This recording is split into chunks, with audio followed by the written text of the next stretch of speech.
I have to admit, I have never been one for feng shui. I'm always worried that I'll put my toilet in the wrong angle and all of a sudden the dragon of unhappiness will fly up my bottom. Although I think that's got a lot more to do with Terry Pratchett's The Truth than I would like to admit. But many people have been facing their own dragon of unhappiness with the Miniloong Pocket 1.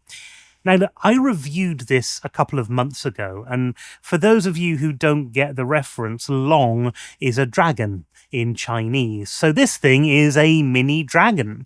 If you can't remember it, it's the compact 4x3 handheld from a company that's completely new on the scene. It's got the ROCK chip RK3566 in it, a 4-inch IPS panel, a 960 by 720 display, and I think it's one of actually the best displays in the budget category. You've got a single speaker and a single analog stick and a D-pad and faceplates that you can interchange, although there isn't currently much that you can interchange them with. But I fell into the same place as a lot of other reviewers on this one. I really liked the hardware, but the software was a little bit of a letdown. Many of us concluded the same thing, that with some custom firmware, this would be a much, much better device.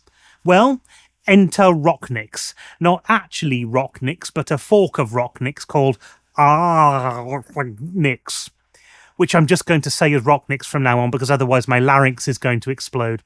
This was actually released on May the 6th, and just last week a new version of it was uploaded to the official distribution. There is a nightly fork of this as well, but the only time that I use nightly forks is when I have a midnight snack. But RockNix should fix a lot of problems here. In the original video, I talked about N64, how there was a lot of audio stuttering on Mario Kart and Mario 64. Games that traditionally run very well on some of these lower-end emulators. In fact, this was the worst N64 performance that I think I'd ever seen on a device at this price point, and that's saying something. Dreamcast had issues too. There were triggers that weren't mapped. There were, you couldn't use CHD files. And there were CD audio titles like Sonic 2 and Crazy Taxi that had gaps so big in them that the offspring could have re-recorded All I Want just to fill one of them. PPSSPP launched in Chinese with the wrong aspect ratio, and trying Sega Saturn brought you down to earth with a bump. It wasn't that the system was bad as such, but the long OS was just not very mature, and it didn't have settings in there that I would have expected to have in a handheld at this price point. It didn't have access to PortMaster. It didn't have access to Pico-8. Well, now we finally have the firmware that all of us reviewers wanted, and I was determined to take a look to see if it was any better than the stock operating system. This video is going to do two things. Firstly, we're going to explore whether or not RockNix on the Miniloong Pocket 1 actually delivers what this hardware is capable of. The answer, I suspect, is going to be a little bit nuanced. And at the end of the video, I'm also going to show you how to install this and what I've done to set it up. So let's find out if this new custom firmware is as solid as a rock, or could it be a bit bolder?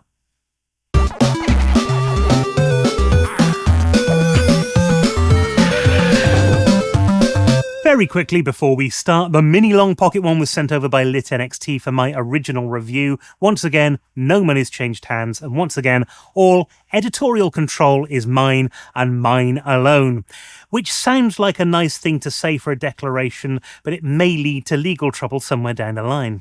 Okay, so RockNix on the Miniloong Pocket 1 has some additions that were well needed for this system, and I think they changed the game quite a lot. That is, of course, PortMaster and Pico-8.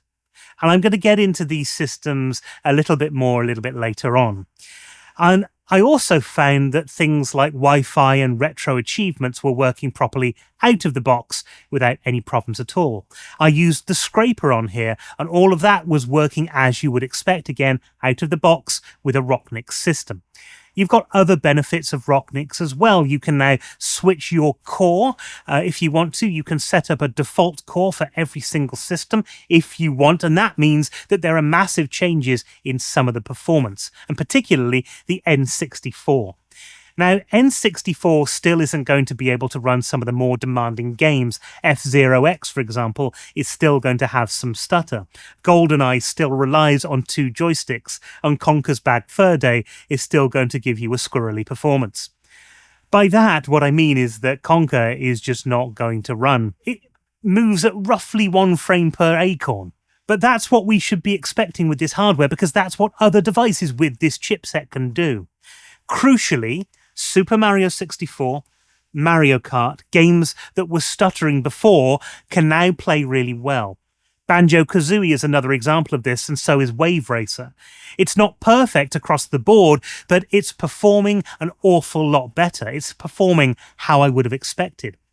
Out of the box, the triggers have been mapped properly in Dreamcast, which they weren't in the original software. Crazy Taxi only had 1 minor stutter when I was testing things out, and CD audio problems seem to have gone away for the most part. Sonic Adventure 2 is working, and you've got multiple Flycast versions available if you want them, although out of the box it runs through RetroArch and runs quite well. One thing to know, though, is that CHD support is still not there, on my device anyway, and I found that a little bit frustrating because that's how most of us have access to Dreamcast games right now. The major problems that I had with PPSSPP are completely gone because it's English by default, so it's very easy to change things if you want to. And it's the correct aspect ratio straight out of the box. We've got Saturn running on the standalone version of Yaba Senshiro, which let me run Sega Rally Championship, Virtual Fighter, and Virtua Fighter, sorry, I keep doing that, and Nights into Dreams at an acceptable frame rate. Now, this isn't going to be perfect on demanding 3D titles, but Saturn existing at all on this device is a bit of a bonus. Something that's going to delight Kim over at Retro Phone Tech, whose video about the Miniloong I watched just last week, is that Pico Drive is now present for both the Mega Drive and Master System. So overall, the performance improvements are very positive, and out-of-the-box stuff that you would expect with RockNix, things like scraping and retro achievements, is all fully functional. Finally, you've got a system that is open and that you can play around with. Now, not everything is perfect on here, and there are a few things that you're going to need to know before you install this, but I'll go over that in a second. Before I do, I would like to tell you about today's sponsor. And if you want to have that pub darts experience at home without all of the sticky carpets, then you might want to take a look at Pixel Darts by DartsNut. This thing is an electronic darts board which takes care of all of the scoring for you. So there's no mental arithmetic after too many beers. You've got loads of darts-based games built in, and you can even use it with Nerf guns, so the kids can join in without you having to redecorate afterwards. For the hardcore gamer, you can even hook up a Bluetooth controller and play some Pico-8, and the developers have said that they plan to add in new things using the DartsNut app, so the device is going to keep improving over time without you needing to do anything complicated. If you're interested in stepping up to the Oki, you can find links in the description below, and you can also get an extra 2% off if you use the coupon code Mr. Steven. And perhaps now is a good time to talk about places where this new RockNix install misses the bullseye. Possibly the biggest issue is with PSP, and the issues were always going to be with the harder to run systems. Out of the box, Long OS was able to play Tekken 6 at 60 frames a second. When I tried the same thing on RockNix, it was only showing 40 to 50 frames a second, but that was with frame skipping enabled and emulation hovering around the 100%. So that frame count doesn't really tell the whole story. It doesn't really give you an idea of what it was like when you pick it up and actually play it. What this means, of course, is that the practical experience was pretty much the same. Little Big Planet, GTA Vice City Stories all played well. God of War was still a battle, managing somewhere between 20 and 30 frames per millennium. For most of the library, you're not going to notice any meaningful difference between the two firmwares. But the most demanding titles do look like they perform marginally better on the stock firmware. Most of this, though, is because we're reaching the ceiling of the chip. We can see that when we take a look at Sega Rally 2 on the Dreamcast. This game is still not working. When you try and play it, you'll get under 15 frames a second. In fact, I started to affectionately call it Sega Parking Simulator. This was the one outlier that I found in the games that I tested, but it does mean that even though this is greatly improved, Dreamcast could be hit and miss depending on the titles that you want to play. But if you look at the broader picture, other devices are not getting meaningfully more out of this chip at this point. The other big problem that I found is with the out-of-the-box configuration is many of the systems are set up with overlays and shaders that are already installed. And usually this would be a fairly simple thing to turn off in the global overlay and shader options in Emulation Station. But many of these systems have individual settings set up as well, which makes this harder to do. Really, this is a problem with overlays more than anything else, because on the 4x3 screen, this is a little like putting a Live, Laugh, Love sticker on every single console you own. You want your games filling that whole 4x3 space, not squatting in the middle like a Windows 95 dialog box that refuses to maximize. Now, of course, this is all fixable. The settings are yours to do with as you please, but I would have liked out of the box to have seen something a little bit more thoughtful. But these problems pale in comparison when you consider what's been added that was never on the stock firmware at all. The biggest of these is arguably PortMaster. And whilst PortMaster sounds like somebody who should be standing next to the cheese lord, it's something that's always coming up in the emulation space as soon as a new Linux device is mentioned. On here, it seems to run perfectly, and the games will appear in the ports section inside Emulation Station. The big benefit here is the screen, because this is a lovely, big 4x3 screen that makes the games look really fantastic. With the 1GB of RAM, you can still play games like Stardew Valley, Celeste, Cave Story, and a ton more. Of course, if you're familiar with PortMaster, that means copying certain files into the right place. And this was something that actually confused the hell out of me the first time that I did it. I copied the files into the wrong place and ended up playing Teenage Mutant Stardew Story. But once you've done it a few times, you will soon get the hang of it. There's also a bunch of ready-to-run games that are available that you can just download onto your system as and when you want. And one of my favourites of those is Rick Dangerous. Now, this was the first game, I think, that was put out by Core Designs back in the day. They're the same people who made the Monty Python game. And even though it's got a punishing difficulty, it is still great fun. It is well worth a look. The second edition, and I know again something that Kim from Retro Funtech will enjoy, is Pico-8. Now, it's a little bit difficult to get Pico-8 running on here, much like PortMaster. I had to download the right files, both the Raspberry Pi and Linux versions, and put them in the right folders in the right place. Now, it's all documented in the official RockNix setup guide, and once you've done that, this works like a charm. But it can leave you feeling like you've just completed a jigsaw puzzle where all of the pieces were the same colour. Of course, Fake 08 is included as part of RetroArch, and that's how you want to play the games, then that's fine if you just want to run a handful of specific titles. But the real fun is installing the proper version and loading up Splaw. That's where you'll get access to everything that's new and in progress. And of course, my own game, Mr. Stevens' Dead End, if you wanted to give that a go. It's very short. It only takes a couple of minutes to play.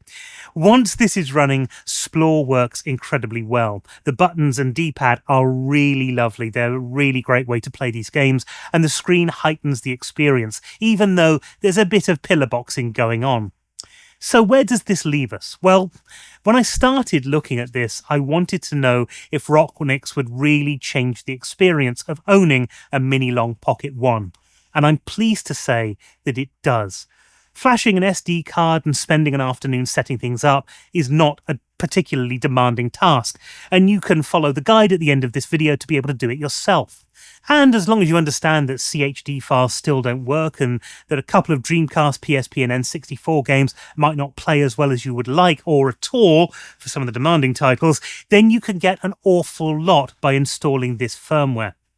And on a normal review video, this is where I'd leave things. But in this video, we are using two whole parts. Now, I've been promising you all along that I'll go through how to set this up on your own device.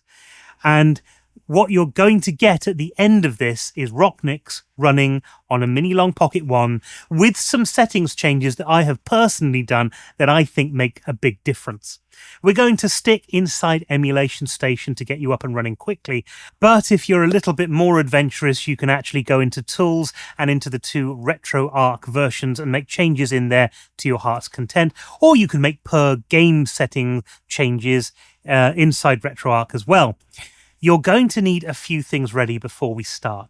First of all, have Rufus installed on your machine. If you don't have Rufus, something like Balena Etcher will do the job as well, and you'll need to download the correct file from the link in the description.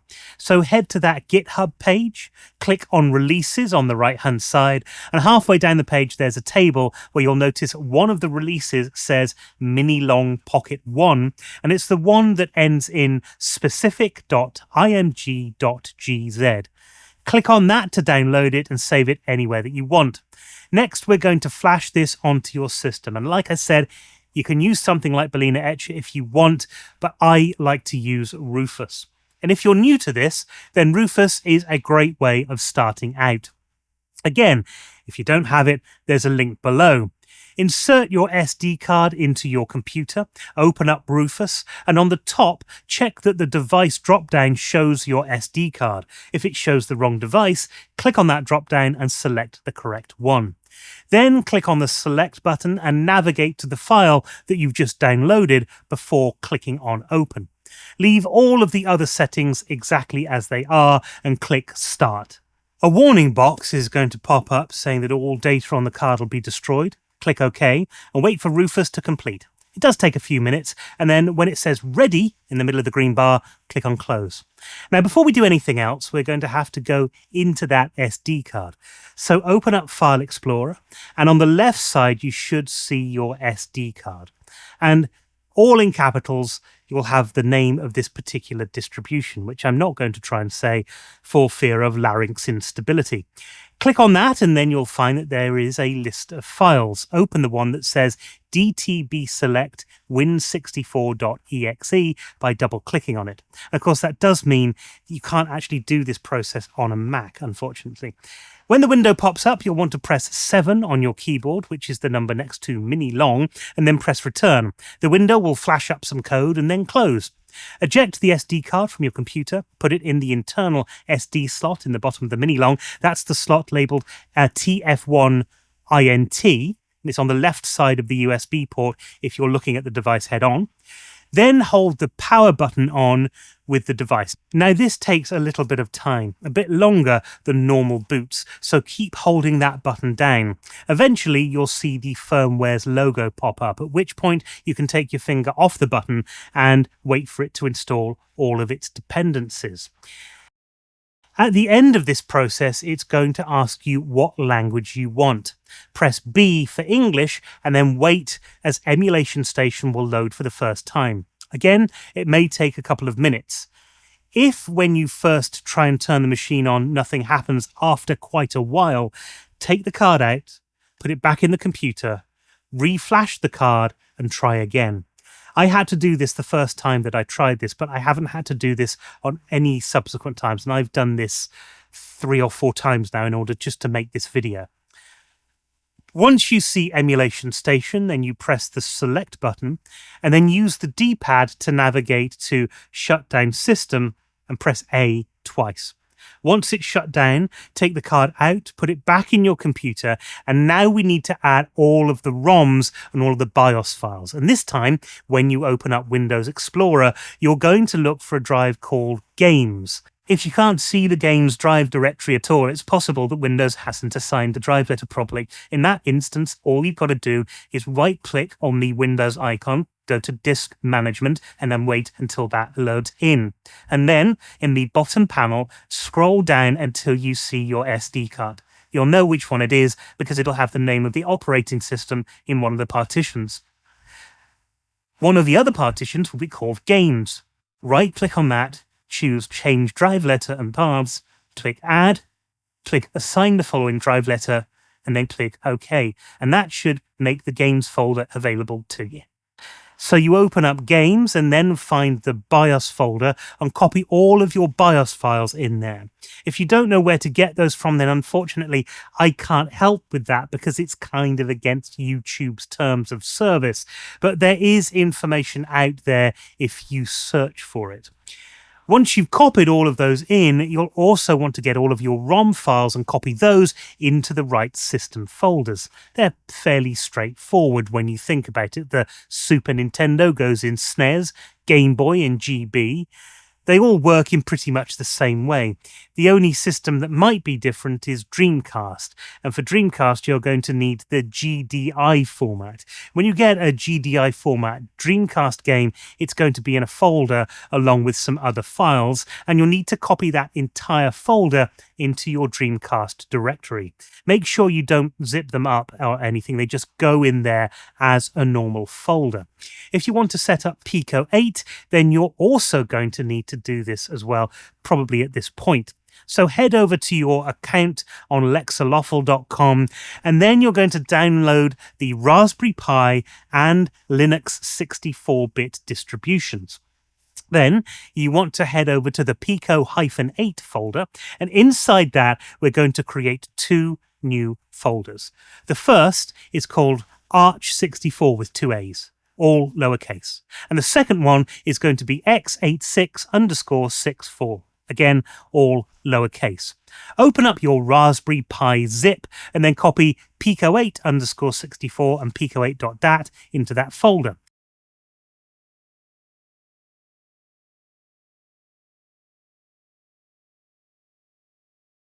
Then go back and open up the Linux 64 zip file from Pico-8. Then copy the Pico-8_dyn and Pico-8.dat file into that folder. Once you're done, again, safely remove your card from your computer, insert it back into the device and power it on. This time, you won't need to hold the button down quite as long, and as soon as the logo comes up, you can take your finger off. So first things first, let's get your system connected to the Wi-Fi, because then some things are going to be a little bit easier. So firstly, press Start to open the main Emulation Station settings window, and then you go down to Network Settings. Scroll down to where it says Wi-Fi SSID, select your Wi-Fi from the list, and then go down to Wi-Fi key and add in your password. Once you've done with that, hit Return on the virtual keyboard that comes up. Press B again to back out to the main menu, and your Wi-Fi should connect. Then head to the scraper menu icon, select the source that you'll want to use, which I would suggest is Screen Scraper, and then you press right on the D-pad twice so that Account is highlighted. Scroll down to your username and add that, and then your password, and do the same thing. Once you've done that, use the D-pad to move left, back to Scrape. Scroll down to the button at the bottom and then click Scrape Now. This is going to take quite a while for it to complete, especially if you've got an awful lot of ROMs, but it will do that process in the background so we can carry on with setting some stuff up. First of all, we're going to do retro achievements. Again, make sure you're in the Emulation Station settings menu by pressing that Start button. Go to Game Settings, the Retro Achievements, and then at the top of that list, press A to turn Retro Achievements on. Move down and then add your username, hit the return button on the virtual keyboard when you're done, and then move down to Password and add your password in the same way. Most people will actually want to leave hardcore mode off, and it is off by default, but you can turn it on if you want. When you're done, use the B button to back out onto that main menu.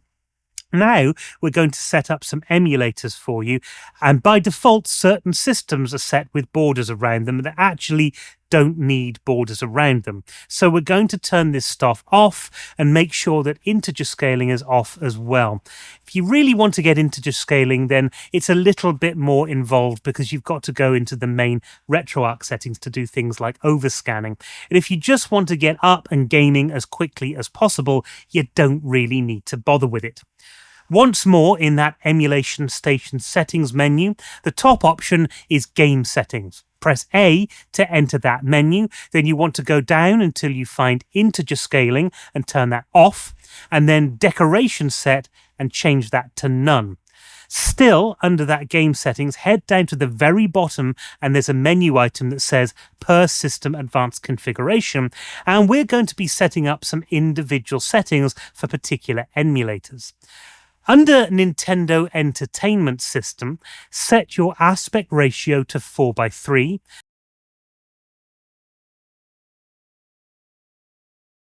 turn integer scaling off, and decoration set to off. I don't know why you need to reset the decoration sets when you do the per game setting, but for some reason you do seem to have to.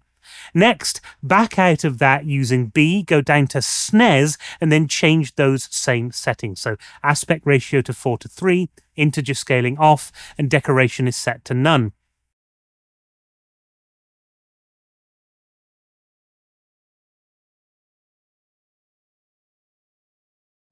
Back out using B and head down to N64. You want to set the emulator here to Mupen 64 Plus -SA. Go into the system's options settings and choose CPU scaling governor, change that to performance, and GPU scaling governor, change that to performance as well. Make sure the internal resolution is set to 1x and the core plugin is set to fast.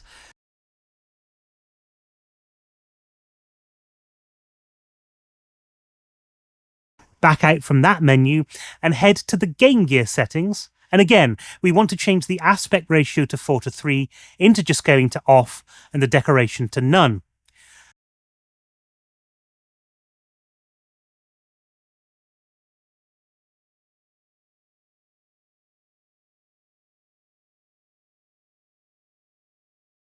Once more, back out, and we're going to go down to Dreamcast. We want to go to the system options again, and then change the CPU and GPU scaling governance to performance.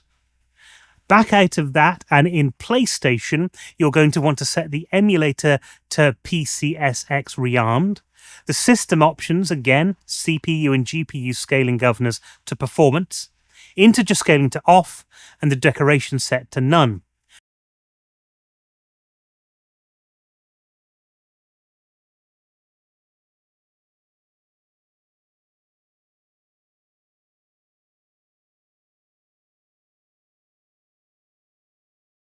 And finally, in this section, PlayStation Portable, set your emulator to PPSSPP-SA.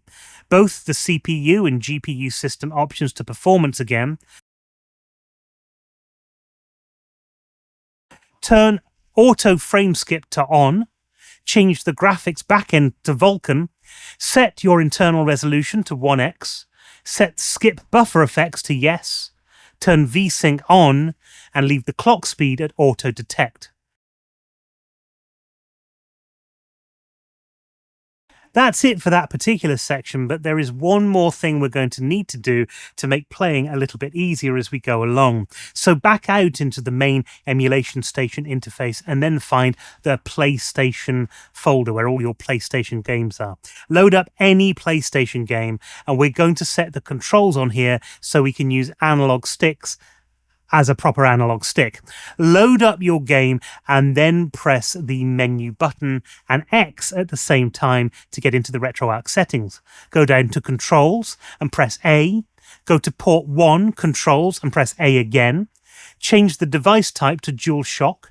Change the analog digital type to left analog. Press B. Then go to Manage Remap Files. Press A. Go to Save Core Remap Files.